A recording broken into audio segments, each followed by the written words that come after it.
এখন আমরা মাঠে এসেছি। বছরের শুরুতে ভাবলাম যে একটু মাঠের দিকে যাই, একটু ভিডিও বানাই, সেই কারণে আসলাম। তাই এই যে দেখো, সেই একই শস্যের ভুঁই। এখন তো শস্যের ভুঁইয়ে শস্যই হবে, তাই এখন চলে এসেছি। আজকে আমরা একটা জায়গায় যাব বলেই বাড়ি থেকে বেরিয়েছি, সেটা হলো গাঁদা ফুলের বাগানটা, যেখানে গাঁদা ফুল চাষ করা হয় আমাদের করিমপুরে। সেখানে যাব বলে বাড়ি থেকে এসেছি।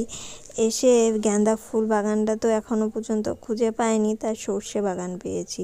সর্ষে খেতে একটু রিলস বানালাম, আর চারিপাশে পুকুর গাছ, মানে সবুজে সবুজে ভরা যাকে বলেছে, খুবই সুন্দর লাগছে। তা কয়েকজনকে জিজ্ঞাসা করলাম যে ফুল বাগানটা কোথায় আছে, এখানে কি গাঁদা ফুলের চাষ করা হয়? তা বললো যে হ্যাঁ আছে, ওই দিকটায় খালের ধারে গেলেই কিংবা বিলের ধারে গেলে পেয়ে যাবা। তা খোঁজটা পেলাম, তা ভাবলাম যে এখানে যেহেতু এসেছি, এত সুন্দর জায়গাটা, কিছু ছবি আর কিছু ভিডিও বানিয়েই নিই। যেহেতু আসলাম, তারপরে তো সেখানে যাবই যেখানে যাওয়ার জন্য। তাই এখানে দাঁড়িয়ে দাঁড়িয়ে কটা রিলস বানাচ্ছিলাম। এখানে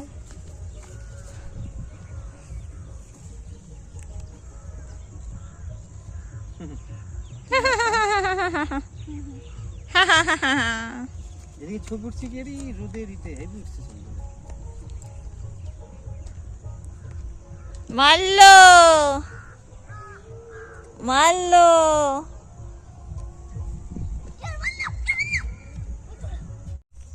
এইদিকে খেলাধুলা তো করা হলো, সব কিছুই হলো। আর এখন আমরা চলে এসেছি সেই জায়গায় যেখানে যাওয়ার জন্যই বাড়ি থেকে এসেছি। হ্যাঁ, এই যে এই বাগানটাতেই আসার জন্য এসেছি। তা দেখো, ফুলগুলো তুলে তুলে বিক্রি করে দেয় যেহেতু, তা অনেকটাই ফুল কম আসছে।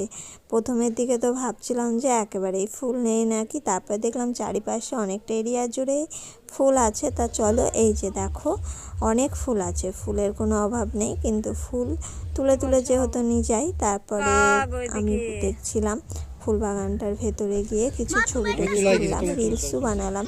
আর আমার ছেলে বলছে, মা তুমি কিন্তু খুব বোকা আছো, একদম বোকা। কেন? নিচে পড়া ফুলগুলো নিয়ে তোমার মাথায় এরকম করে ভিডিও হয়ে যাবে। ঠিক ঠিক ঠিক, নিচে পড়া ফুলগুলো নাচ হবে নাকি? ঠিক, ওখানে কুচি করবো। যেমন কথা তেমন কাজ, ফুলগুলো কুচি করে করে আমার মাথায় ছিটিয়ে দিল। তা বাবুর ইচ্ছা তো পূরণ হলো, এখন পালা ছিঁচে। বাগানে এসে ভিডিও বানানো হয়ে গেল। তা এখন ভিডিও বানিয়ে এখন যাচ্ছি বাড়ির দিকে। তা চলো বাড়ির দিকে যাই। এই যে আমাদের এদিকে একজন এসছে আমাদের সাথে, সে এত ভয় কানা, থরথর করে কাঁপছে, বকবে মারবে, থাকবে না, তার জন্য চলে যেতে হচ্ছে, কি আর করব। চলো,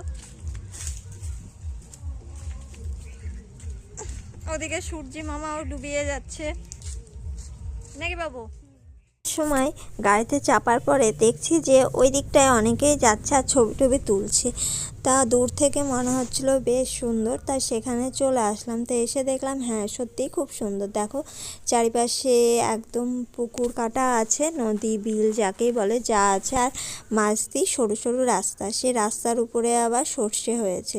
এখানে সর্ষের ফুলগুলো কম আছে কারণ সর্ষে হয়ে গেছে গাছে। আর দেখতে কত সুন্দর লাগছে দেখো, চারিদিকে যেদিকেই তাকাবা সেদিকেই শুধু জল ছাড়া অন্য কিছু দেখা যাচ্ছে না। জলের মাঝ দিয়ে সরু সরু রাস্তা। তা আমিও হেঁটে হেঁটে যাচ্ছিলাম, আর এখানে একটা ঘর মতো করা আছে, মনে হয় এই জলগুলোতে মাছ চাষ হয়, তারই খাবার দাবার রাখা আছে। এসব করছিলাম, দেখলাম এদিক ওদিক, আর বাবু সে রায় ছিঁড়তে আসছিল। তারপরে এখানে আম গাছের কাছে একটু দাঁড়িয়ে বিশ্রাম নিয়ে নিলাম। বিশ্রাম নেওয়ার পরে ওরা যেই কাছাকাছি চলে এসেছে, তখন এখন যাব বাড়িতে। তো এই যে জায়গাটা ঘেরা আছে, এখানে বাইক কিংবা টোটো কিছুই আসে না, হেঁটে হেঁটে আসছিলো। আমাদের গাড়িটা রাখা আছে অনেকটা দূরে, আর এখানে ঘেরা, এই পাশে আসা হয়তো নিষেধ, সেই জন্যই ঘেরা। তা আমরা বাঁশের এই ফাঁক দিয়ে চলে এসেছি, যে যা বলবে বলুক, তাই বলে চলে এসেছি। তাই এসে ঘোরাফেরা হয়ে গেল। আর দেখো নদীর ধারে মাছের খাবার যত সম্ভব রাখা আছে, আর ওই যে দূরে দেখতে পাচ্ছ ওরা সব ডাল ধুতে এসেছিলো। আর এইখানে দেখো শিয়াল পণ্ডিত, আমরা বলছিলাম যে রাত হয়ে গেলে শিয়াল চলে আসবে, চলো চলো, হ্যাঁ যে কথা সেটাই, এই যে শিয়াল এসে দাঁড়িয়ে আছে আর আমাদের দিকে তাকাচ্ছিল। তা শিয়াল টিয়াল দেখে এখন চলে যাব বাড়ির দিকে। তা চলো এখন বাড়ির দিকে যাই। আর আশা করি আজকের ভিডিওটা দেখতে তোমাদের ভালো লেগেছে। ভালো লেগে থাকলে লাইক কমেন্ট শেয়ার করে দিও। আর আজকের জন্য টাটা বাই বাই। আবার দেখাবে অন্য কোনো একটা ভিডিওতে।